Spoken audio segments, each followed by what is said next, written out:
being able to say no to your mentor, I think, is another one of the things of getting comfortable with it. So I often quote Gandhi when I do this part about saying no, which is a no uttered with deepest conviction is far more valuable than a yes merely to please.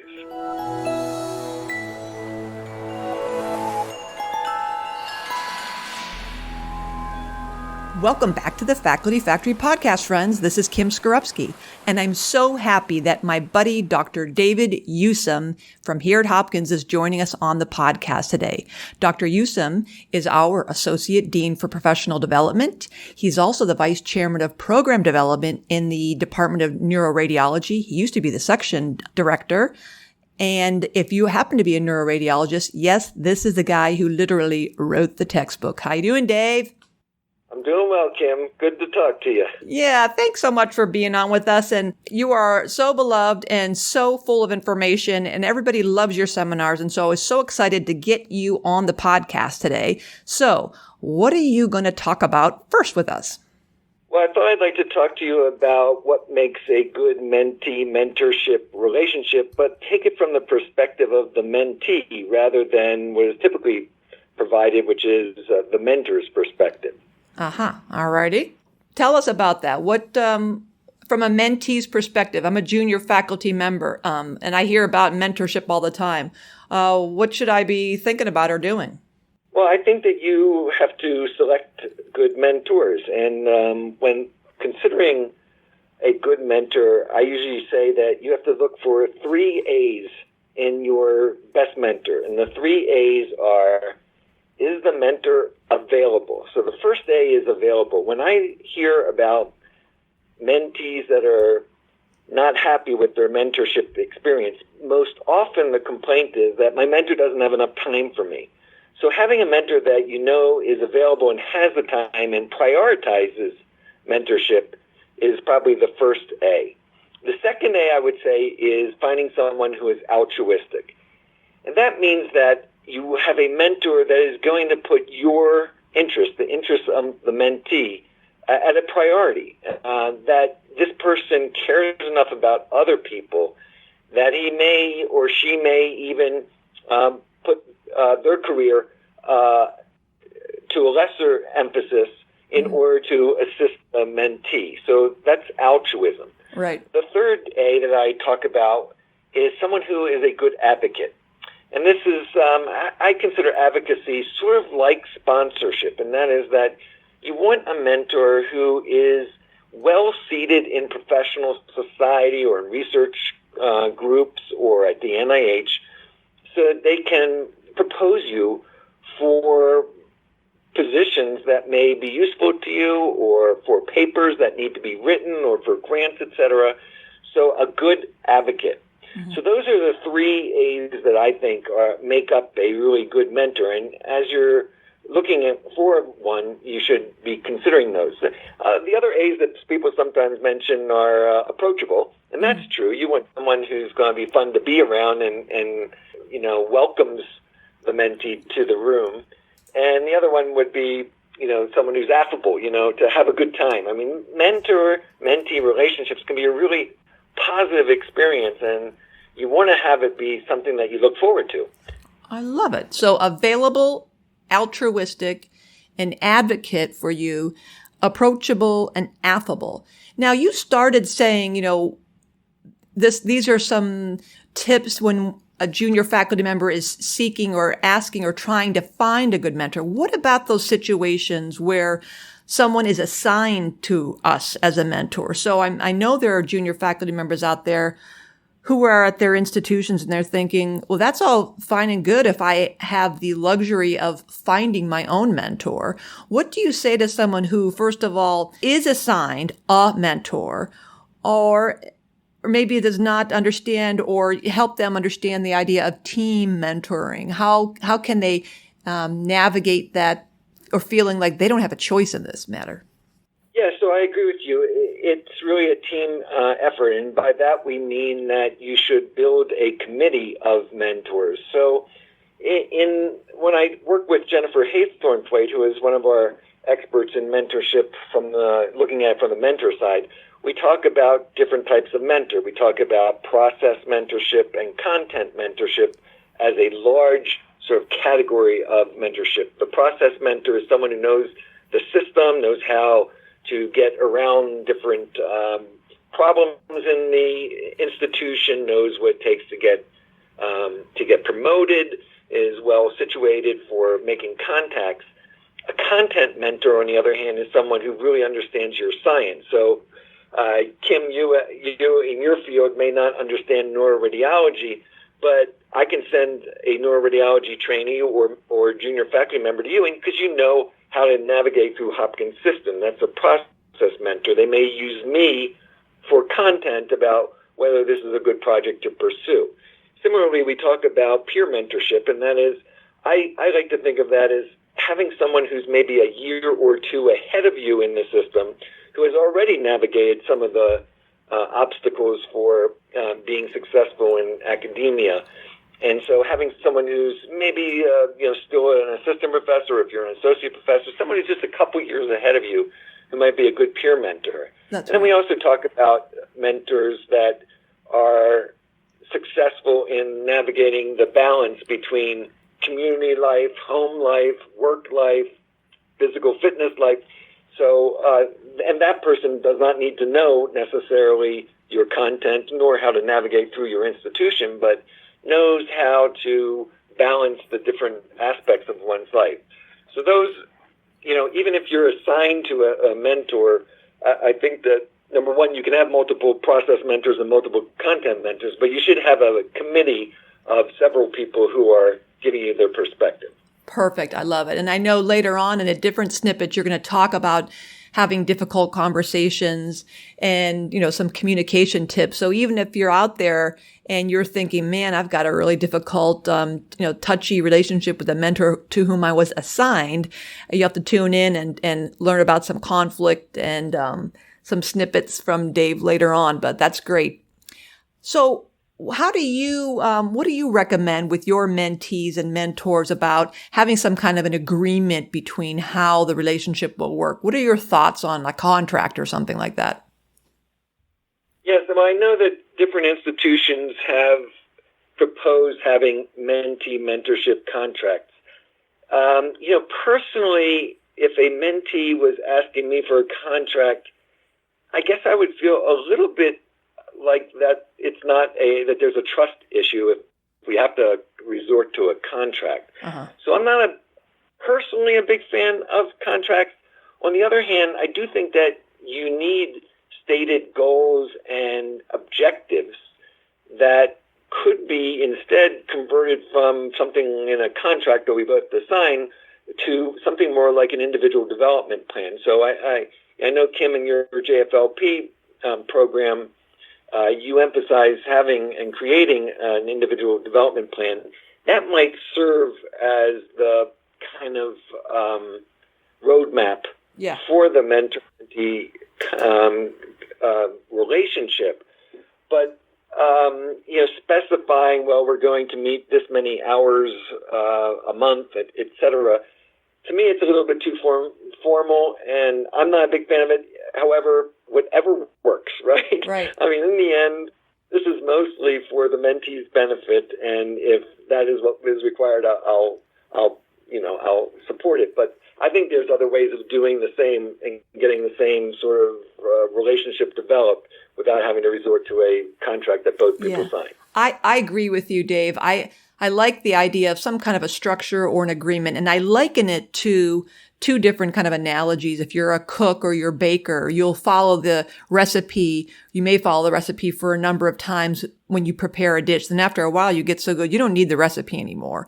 Or when you go to the gym and you're learning a new workout routine or a new gym with equipment and a trainer's taking you around, you may have a note or back in the day, clipboards with your files telling you what machine to do what exercises, how many of them, how many sets, how many reps. And then after you've been to the gym a few times, you don't have to pull the clipboard out or pull your notes out. So to me, it's the same thing, like in the beginning, when you're getting to know each other and building a relationship and understanding each other and learning each other's how they like to take in information and how they like to plan things. You're kind of just navigating the relationship. Then you can kind of put the formal thing aside because you know what to do, while you're always keeping mindful of the fact that, listen, there's a goal here. We're baking this to have some product, a loaf of bread or a cake, and we're at the gym because we want to get fit. So it's also the same thing. We're in this relationship because we're trying to get the grant funded, the project done, the cure discovered, so. Got it. Yes, Yeah. I agree. All right. So you are so famous for, everybody loves your Mentee Rules. In the play on words, you always say Mentees Rules. That's, such a highlight. And every time you offer that seminar at Hopkins, you've got like 100 people in it. So why don't you tell all the folks who are listening around the world a little bit about your Mentees Rules and Mentee Rules? Sure. Well, the play on words is related to the fact that I think that the mentee is the one who should be ruling the relationship. So you rule, that sort of thing, because the mentee has to take the bull by the horn and really sculpt the relationship. At the same time, the play on words is there are some rules of the road for having a good mentor-mentee relationship. So I use that as sort of a play on words. When I do the seminar, I usually will survey the attendees to determine what their issues are that they are experiencing in their mentorship relationship. And, hopefully a lot of them are having wonderful relationships. But as I said, it gives me a better sense of what is happening out there and what the failures are. And as I said, the number one is always my mentor is not, doesn't have enough time for me. That's that availability issue. And unfortunately, number two, even in a place like Hopkins, sometimes it's I don't have a mentor, which is an even worse issue. But then there are the issues of my mentor doesn't understand my needs or doesn't advocate for me, and that's why I say having an altruistic or an advocate as a mentor is so important. But the rules that I go through are basically Dave's top 10. And they include, number one, be proactive. That is, you have to go and select that and find that mentor. So get out there, build your committee, which is actually rule number two. So as you said, it's not sufficient to just have one mentor. Most of us who are successful have many different people that we consult for different aspects in our life and career. So number one is being proactive and not waiting for the mentor to come to you, right? But going out and, interviewing, if you will, for mentors. Number two is to build the committee that we talked about before, content, process, peer mentorship, work-life balance mentorship.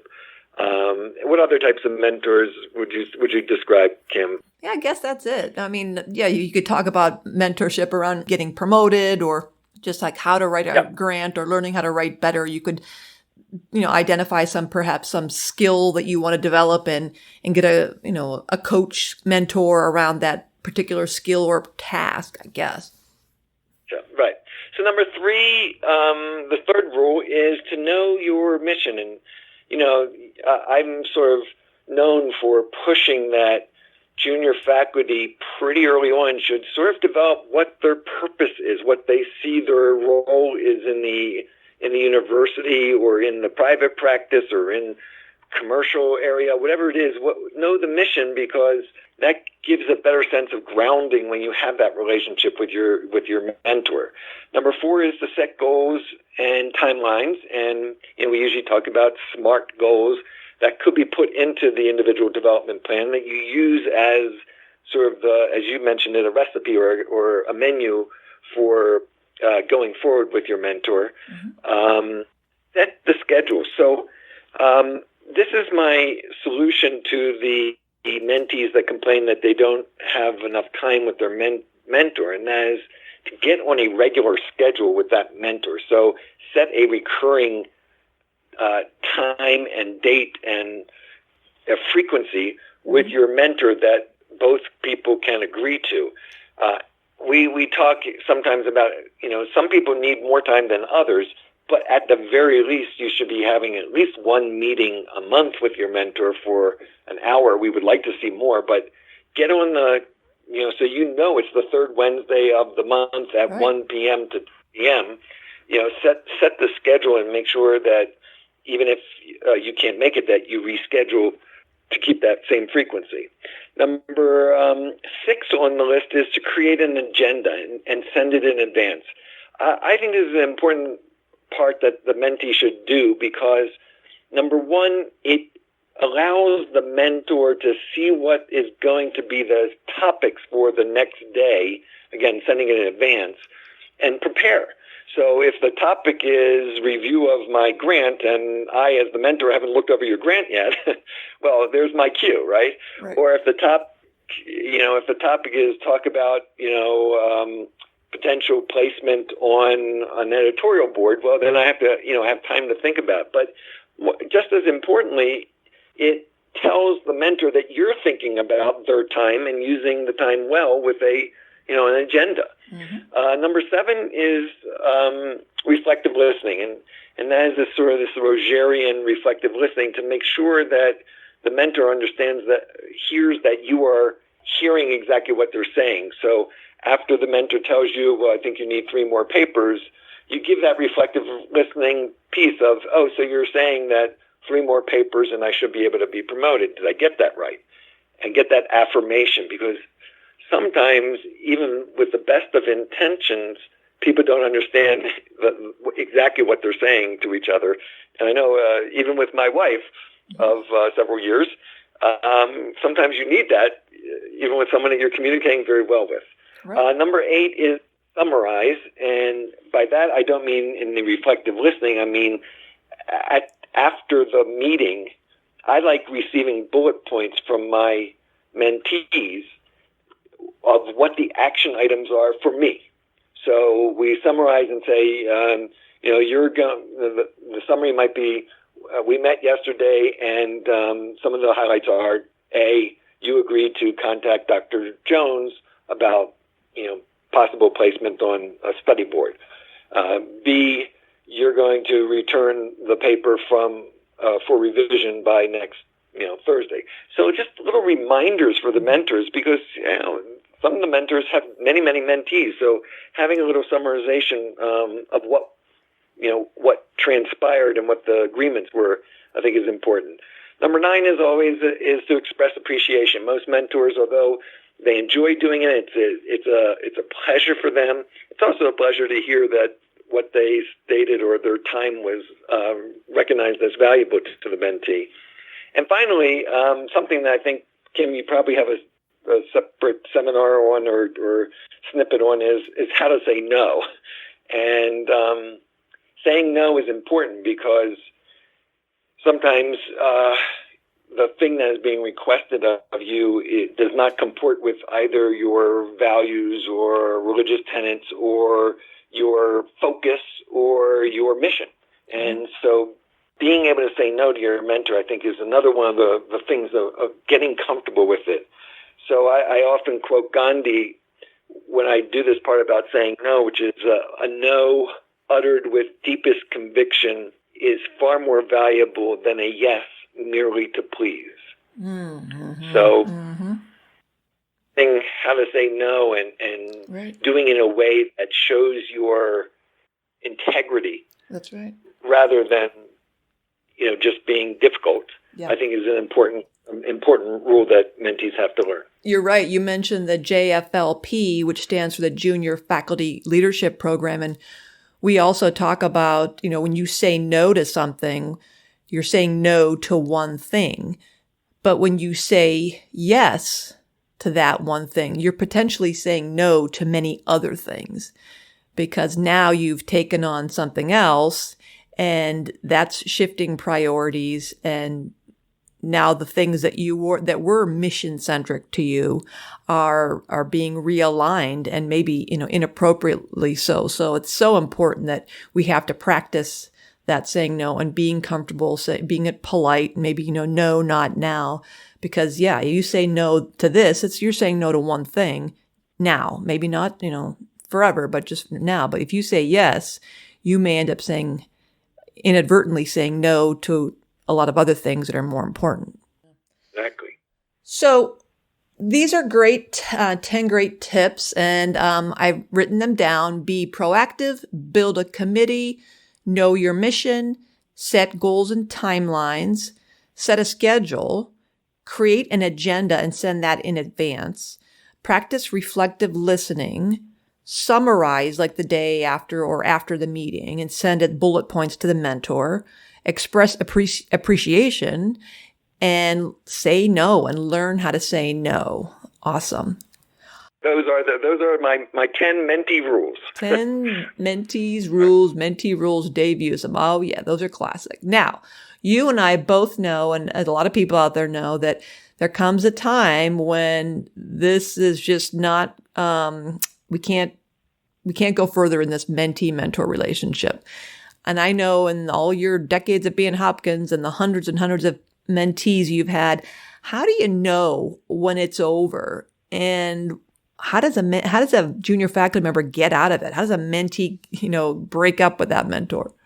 Yeah, unfortunately, that happens. I've been blessed with, my main mentor is Bob Grossman, who is the dean of the medical school at NYU, and actually the medical school was just recently named after him.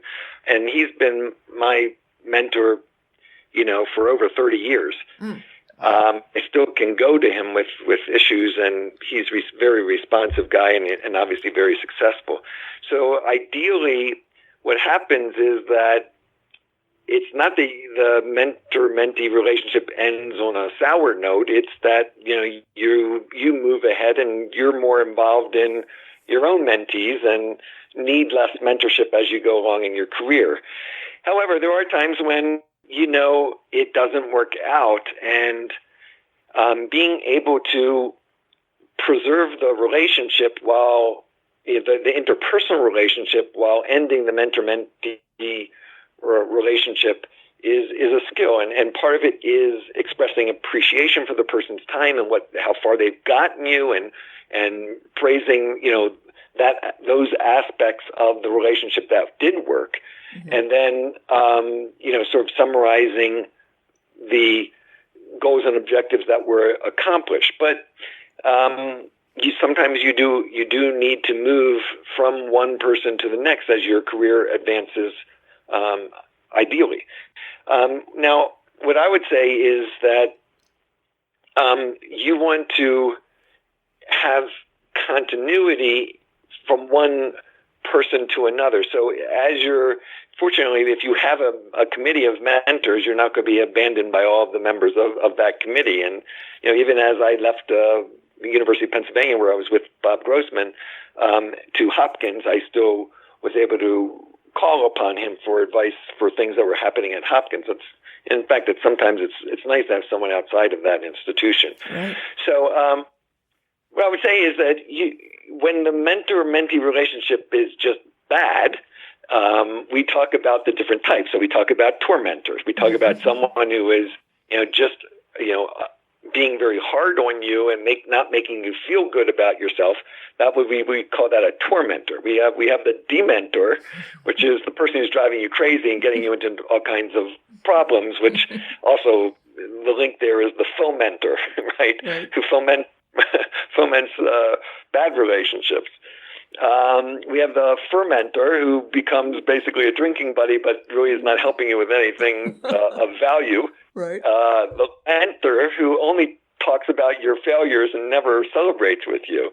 But what I feel is the most egregious, if you will, is the cementor. That is the person who does not help you advance, and in fact works against you to the point where your career is not going anywhere because they're either taking credit for your work or, are threatened by you and are putting you down. So fortunately, that doesn't happen very often. But if you're in any of those situations, then it's appropriate to end the relationship by, again, emphasizing the positive, being grateful, and then moving on by going back to being proactive and searching out another content mentor or another process mentor. Yeah. So those things happen. I love the play on words, and I've always gotten a huge kick, and everybody loves the play on words. Tormentor, de-mentor, fomentor, fermentor, lamentor, and cementor. And we might as well go with the positives, because I love how you've also identified augmentor, the good ones, the implementor, the documentor, and recently I made sure we started implementing retirement or in our academy for retiring faculty. I call them retire-mentors. But it's always fun, and folks out there, or if you do know, this Dave Yousem is a Words with Friends. I don't know what level you are, but I know it's pretty crazy. Well, this is great. Thanks, Dave. I hope you've enjoyed learning some tips on finding a mentor from Dr. Dave Yousem, Hopkins Associate Dean for Professional Development, the Vice Chairman of Program Development, and neuroradiologist. Thanks, Dave. Thank you, Kim. Good to talk to you. Thanks for tuning in to Faculty Factory Podcast. The mission of the Faculty Factory is to build and support a community of leaders in faculty development who share tools, resources, wisdom, and encouragement in service to our faculty members, schools, and institutions. We encourage you to go to facultyfactory.org to find out more. Get in touch with me, ask me any questions. Maybe you want to be interviewed on the podcast. Thanks for tuning in to Faculty Factory Podcast. We'll see you next time.